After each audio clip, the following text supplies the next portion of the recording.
വിഷു ഫോട്ടോഷൂട്ടിന് വേണ്ടി ഞാൻ ഈ ഹാഫ് സാരിയാണ് സെലക്ട് ചെയ്ത് വെച്ചിരുന്നത്. ഇത് ഞാൻ ലാസ്റ്റ് ഇയറിൽ നാട്ടിൽ പോയ സമയത്ത് വാങ്ങിച്ചതാണ് കേട്ടോ. കോഴിക്കോടുള്ള കസവ് കേന്ദ്രയിൽ നിന്നാണ് ഞാൻ ഈ ധാവണി സെറ്റ് വാങ്ങിച്ചിട്ടുള്ളത്. നാട്ടിൽ ചെല്ലുമ്പോൾ ഞാൻ ഏറ്റവും കൂടുതൽ ഷോപ്പ് ചെയ്യുന്നത് കസവ് കേന്ദ്രയിൽ നിന്നാണ്. അവിടെ എനിക്ക് കൂടുതൽ കളക്ഷൻസ് ഉള്ളതുപോലെ തോന്നാറുണ്ട്. ഞാൻ ഈ ധാവണി സെറ്റ് വാങ്ങിച്ച സെയിം ടൈമിൽ വേറെ 3 ധാവണി സെറ്റും കൂടെ വാങ്ങിച്ചിരുന്നു കേട്ടോ. ഇന്ന് ഞാൻ പ്ലാൻ ചെയ്തിരിക്കുന്നത് ദുപ്പട്ട പ്ലീറ്റഡ് ആയിട്ട് 1 സൈഡ് ഇടാമെന്നാണ്. വിഷുവിൻ്റെ 1 മാസം മുൻപ് തന്നെ ഞാൻ ഈ ഫോട്ടോഷൂട്ട് പ്ലാൻ ചെയ്തിരുന്നു. ഒരുപാട് നാളുകൊണ്ടുള്ളൊരാഗ്രഹമായിരുന്നു ഒരു ഫോട്ടോഷൂട്ട് എടുക്കണം എന്നുള്ളത്. പക്ഷേ എന്തൊക്കെയോ കാരണങ്ങൾ കൊണ്ട് എനിക്കത് കറക്റ്റ് വിഷുവിൻ്റെ സമയം വരെ എടുക്കാൻ സാധിച്ചില്ല. എൻ്റെ ജോലി മൺഡേ ടു ഫ്രൈഡേ ആയത് കാരണം എനിക്ക് വീക്കെൻഡുകളിലേക്ക് പ്ലാൻ ചെയ്യാൻ പറ്റുള്ളൂ. വീക്കെൻഡിൽ പ്ലാൻ ചെയ്തെന്ന് പറഞ്ഞാലും ഈ ഫോട്ടോഷൂട്ട് എടുത്തു തരാൻ ഒരാൾ വേണമല്ലോ. എൻ്റെ ഹസ്ബൻഡ് ഈ വീക്കെൻഡുകളിൽ അവധിയല്ലാത്തത് കാരണം, പുള്ളി ഫ്രീ അല്ലാത്തത് കൊണ്ട് എനിക്കിതിങ്ങനെ നാളെ നീളെ പറഞ്ഞതുപോലെ എൻ്റെ ഫോട്ടോഷൂട്ട് നീണ്ടുപോയി. Anyway today is my dream day എന്ന് ഞാൻ അങ്ങ് ഡിസൈഡ് ചെയ്തു. ഹസ്ബൻഡിൻ്റെ കൈയും കാലും പിടിക്കാതെ എനിക്ക് പറ്റിയൊരു ഫോട്ടോഗ്രാഫറെ ഞാൻ അങ്ങ് ഒപ്പിച്ചു. ഈ ഇട്ടിരിക്കുന്നത് ലക്ഷ്മിമാലയാണ് കേട്ടോ.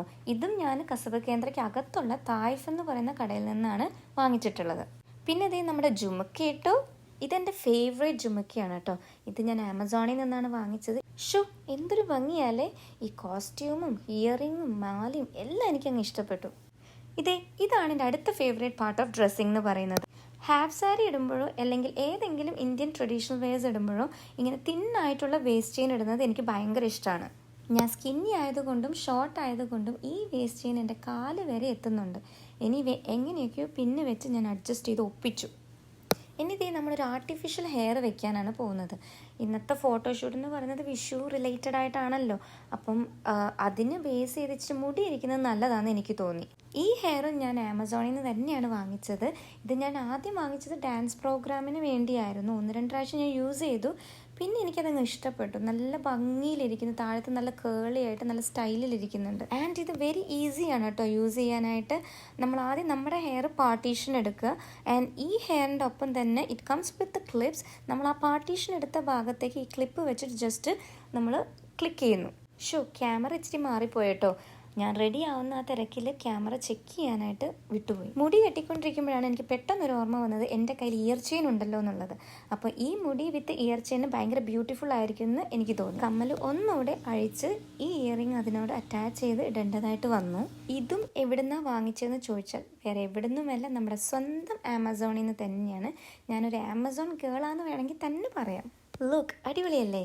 നമ്മുടെ ഫോട്ടോഷൂട്ടിന് ഒന്നുകൂടെ മാച്ചിങ് ആയിട്ട് വന്നതുപോലെ എനിക്ക് തോന്നി. അപ്പോൾ നമ്മുടെ ഫൈനൽ പാർട്ട് പൊട്ടു തൊട്ടു, വളയിട്ടു. അപ്പോൾ എങ്ങനെയുണ്ട്? സുന്ദരിയല്ലേ? അപ്പോൾ ഞാൻ റെഡി ആവുന്ന ടൈമിൽ എൻ്റെ പിള്ളേർ എനിക്ക് വേണ്ടി നമ്മുടെ നാട്ടിലെ കണിക്കൊന്നയെ പോലെ തോന്നിക്കുന്ന ഇവിടെ ഒരു യെല്ലോ കളർ ഫ്ലവർ ഉണ്ട്, അത് പിക്ക് ചെയ്യാൻ പോയിരിക്കുകയാണ്. ഗൈസ്, ഇന്നത്തെ ഷൂട്ടിൻ്റെ ലൊക്കേഷൻ ഇതാണ്. ഒരു ഒഴിഞ്ഞ പാർക്കാണ് ലൊക്കേഷൻ എന്ന് പറയുന്നത്. ആൻഡ് എൻ്റെ ക്യാമറാമാൻ ആരാന്ന് കണ്ടാൽ നിങ്ങൾ ഞെട്ടിപ്പോകും. അത് വേറെ ആരുമല്ല, എൻ്റെ സ്വന്തം മകൾ ഇരിക്കുന്നു, ദേവു. ഇവളാണ് എൻ്റെ ക്യാമറാമാനും എൻ്റെ എവറിത്തിങ് എന്ന് പറയുന്നത്. ഇവളില്ലെങ്കിൽ എനിക്ക് ഫോട്ടോഷൂട്ട് എടുക്കാൻ പറ്റില്ല, ഡാൻസ് എടുക്കാൻ പറ്റില്ല, റീൽ എടുക്കാൻ പറ്റില്ല. ഓൾസോ എൻ്റെ ഡാൻസ് പാർട്ട്ണറാണ് ദേവു. അല്ലേ ദേവു? ആയിട്ടില്ല, എനിക്ക് ഒരു ഡാൻസ് കൂടെ എടുക്കാനുണ്ട് ദേവു, അല്ലേ?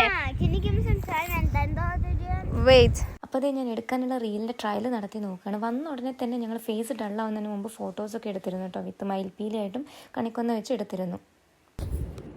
അപ്പോൾ ഗൈസ്, ഇതാണ് എൻ്റെ ക്യാമറാമാൻ. അല്ലേ, ക്യാമറാമാൻ്റെ കൂടെ നമ്മൾ ഷൂട്ട് ചെയ്യുമ്പം എൻ്റെ ഒപ്പം ഓടുന്നൊരു വ്യക്തി, എൻ്റെ ഒപ്പം ചാടുന്ന വ്യക്തി. ഞാൻ എന്തൊക്കെ ചെയ്യും അതിനൊപ്പം ക്യാമറയും കൊണ്ട് ഓടുന്നത്. നമ്മൾ ശ്രീനിവാസൻ പറഞ്ഞ ക്യാമറാമാനും കൂടെ ചാടട്ടെ എന്ന് പറഞ്ഞതുപോലെ ഞാൻ എവിടെയൊക്കെ ചാടുന്നോ, ഞാൻ എവിടെയൊക്കെ ഓടുന്നോ അവിടെ ഒപ്പം എൻ്റെ ഒപ്പം ക്യാമറയായിട്ട് ഓടുന്ന ഒരു വ്യക്തിയാണ് എൻ്റെ ദേവു. അപ്പോൾ ഫോട്ടോഷൂട്ട് കഴിഞ്ഞ് ഞങ്ങൾ തിരിച്ച് വീട്ടിലെത്തി. എല്ലാ കോസ്റ്റ്യൂംസും ഓർണമെൻറ്റ്സും എല്ലാം അഴിച്ച് മാറ്റുകയാണ്. അടുത്ത് എൻ്റെ സാമിക്കുട്ടൻ വന്നു. സാമിക്കുട്ടൻ കുറേ നേരം ഒറ്റയ്ക്കായത് കാരണം ഭയങ്കര സങ്കടത്തിലായിരുന്നു. അപ്പോൾ വന്നു കഴിഞ്ഞാൽ അവനെ ഒന്ന് കൊഞ്ചിക്കുന്ന പരിപാടിയുണ്ട്. അതുകൊണ്ട് അവൻ ഓടി വന്ന് നമ്മുടെ അടുത്ത് കൊഞ്ചിക്കാനായിട്ട് നിന്ന് തരും, കിടന്നു തരും. സോ അവനെ ഒന്ന് കുറച്ച് നേരം കൊഞ്ചിക്കാമെന്ന് വിചാരിച്ചു. ഇത് കാണുമ്പോൾ എനിക്ക് എൻ്റെ പഴയ കുട്ടിക്കാലമാണ് കേട്ടോ ഓർമ്മ വരുന്നത്. നമ്മളും ഇതുപോലെ പണ്ട് അമ്മയോട് പറഞ്ഞിട്ടില്ലേ, അമ്മയുടെ സാരി എടുത്തൊന്ന് ഉടുപ്പിച്ച് തരുമോ, ഷോൾ ഇട്ട് തരുമോ എന്നൊക്കെ. എനിക്ക് അതുപോലെയാണ് കേട്ടോ തോന്നുന്നത് നിച്ചുവിനോട് ചോദിച്ചപ്പം. അപ്പോൾ നമ്മൾ തിരിച്ച് നമ്മുടെ ബാക്ക് ടു ലൈഫിലേക്ക് എത്തി. അപ്പം നമ്മുടെ ജോലി ഇവിടെ കൊണ്ട് തീരുന്നില്ല. ഇനി അടുത്തത് ആസ് എ മദറായിട്ടും ആസ് എ വൈഫായിട്ടുള്ള ജോലി തുടർന്നുകൊണ്ടേയിരിക്കുന്നു. സാധനങ്ങളെല്ലാം അടുക്കി പെറുക്കി നേരെ കിച്ചണിലോട്ട് വിടാനുള്ള പ്ലാനാണ്. ഇന്നത്തെ ദിവസം സത്യം പറഞ്ഞ് ഒന്നും ഉണ്ടാക്കിയിട്ടില്ല കേട്ടോ. രാവിലെ എണീറ്റ് കുറച്ച് ഇഡലിയും സാമ്പാറും ഉണ്ടാക്കി വെച്ച് ബ്രേക്ക്ഫാസ്റ്റ് എല്ലാം കഴിഞ്ഞു. പിന്നെ ലെഫ്റ്റ് ഓവർ ഫുഡ് ഉണ്ടായിരുന്നു, അതായിരുന്നു ലഞ്ചായിട്ട് യൂസ് ചെയ്തത്. മൺഡേ ടു ഫ്രൈഡേ ജോലി ആയത് കാരണം വീക്ക് ഡേയ്സിലുള്ള കുക്കിംഗ് പോസിബിൾ അല്ല. അതുകൊണ്ട് തന്നെ ഞാൻ മിക്കപ്പോഴും ഒന്ന് മീൽസ് പ്രിപ്പ് ചെയ്ത് വെക്കാൻ അല്ലെങ്കിൽ കുറച്ച് ഫുഡ് ഉണ്ടാക്കി വീക്കെൻഡ്സിൽ വെക്കാറുണ്ട്. ഈ മൺഡേ ടു ഫ്രൈഡേ ഉള്ള ജോലി എന്ന് പറയുമ്പം അപ്പം നിങ്ങൾ വിചാരിക്കും നാട്ടിലാണെങ്കിലും മൺഡേ ടു ഫ്രൈഡേ തന്നെയാണല്ലോ ജോലി, എല്ലാം ചെയ്തിട്ടല്ലേ പോകുന്നത്. പക്ഷേ ഇവിടെ എന്ന് പറയുമ്പം എനിക്കിപ്പം ഈ എൻ്റെ മൺഡേ ടു ഫ്രൈഡേ എടുത്തു കഴിഞ്ഞാൽ ട്യൂസ്ഡേയ്സിലും വെനസ്ഡേയ്സിലും എനിക്ക് ഡാൻസ് ക്ലാസ് ഉണ്ട്. ഞാൻ ഡാൻസ് കുറച്ച് കുട്ടികൾക്ക് ഡാൻസ് പഠിപ്പിക്കുന്നുണ്ട്. അപ്പോൾ ജോലി കഴിഞ്ഞ് വന്ന ഉടനെ തന്നെ എനിക്ക് ഡാൻസ് ക്ലാസ്സിൽ ഒന്ന് ഫ്രഷ് അപ്പ് ചെയ്തൊരു ചായ കുടിച്ച് ഡാൻസ് ക്ലാസ്സിലേക്ക് പോകണം. അപ്പോൾ ട്യൂസ്ഡേ ആൻഡ് വെനസ്ഡേ ഞാൻ ഒബ്വിയസ്ലി പ്രാക്ടീസ് ഷെഡ്യൂളാണ്. പിന്നെയുള്ള ബാക്കിയുള്ള ദിവസങ്ങളിലും കൂടെ എനിക്കങ്ങ് മൊത്തത്തിൽ ബിസിയാക്കാൻ താല്പര്യമില്ല. ഞാൻ ഒരു ചെറിയ കുക്കിങ്ങൊക്കെ ചെയ്യുന്നല്ലാതെ ഒത്തിരി ഹെവി കുക്കിങ്ങിലേക്ക് ഞാൻ പോകാറില്ല വീക്ക് ഡേയ്സിൽ. മാത്രമല്ല നമുക്ക് റീൽസ് എടുക്കണം, എഡിറ്റ് ചെയ്യണം, അങ്ങനെയുള്ള കുറേ കാര്യങ്ങളുണ്ട്. പിന്നെ കുട്ടികളുടേതായ ആക്ടിവിറ്റീസ് ഉണ്ട്. അപ്പം വീക്ക് ഡേയ്സിൽ ഞാൻ മാക്സിമം ഒന്ന് ജോലി കഴിഞ്ഞ് വന്ന് ഫ്രീ ആവാനാണ് ശ്രമിക്കാറ്. രാവിലെ ആണെങ്കിൽ പോലും രാവിലെ ഞാൻ മൈൽഡായിട്ടുള്ള കുക്കിങ്ങേ ചെയ്യാറുള്ളൂ.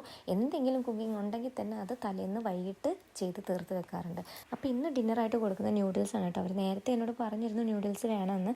മാത്രമല്ല വീക്ക്ലി നമ്മൾ ഒരു ദിവസം ന്യൂഡിൽസ് കൊടുക്കാറുണ്ട്. അപ്പോൾ ഇവിടെ വീണ്ടും ആ ഡ്രസ്സിങ്ങിൽ തന്നെയാണ് കേട്ടോ. നമ്മൾ ആ ഡ്രസ്സിങ് വിട്ടിട്ടില്ല. ഇന്ന് ഓൾ നൈറ്റ് ഉറങ്ങുന്നതിന് മുമ്പ് വരെ ഈ ഡ്രസ്സിങ്ങിലായിരിക്കും ഞാൻ എന്തായാലും സമയം കളയാതെ ഒരു കുറുമക്കറി ഉണ്ടാക്കി, ചെമ്മീൻ കറി ഉണ്ടാക്കി, മെഴുക്കുപുരട്ടി വെച്ചു, പിന്നെ ചോറും വെച്ചു. പിന്നെ നമ്മുടെ കയ്യിൽ എപ്പോഴും ready to cook or ready to eat എന്ന് പറയുന്ന ചപ്പാത്തി, പൊറോട്ട ആൻഡ് നാൻ ഇത് ഓൾവേസ് അവൈലബിൾ ആയിരിക്കും.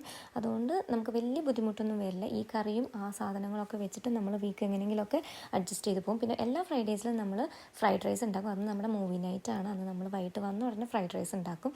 സോ ബാക്കിയുള്ള 4 ദിവസത്തേക്ക് ഈ ഒരു സാധനങ്ങളൊക്കെ വെച്ച് ഞങ്ങൾ അഡ്ജസ്റ്റ് ചെയ്യും. പിന്നെ എപ്പോഴെങ്കിലുമൊക്കെ പുറത്തുനിന്ന് ഫുഡും മേടിക്കും.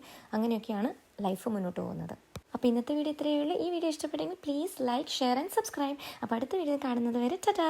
പിന്നെ ഫോട്ടോഷൂട്ടിൻ്റെ റിസൾട്ട് കണ്ടിട്ട് അഭിപ്രായം പറയാൻ മറക്കണ്ട കേട്ടോ.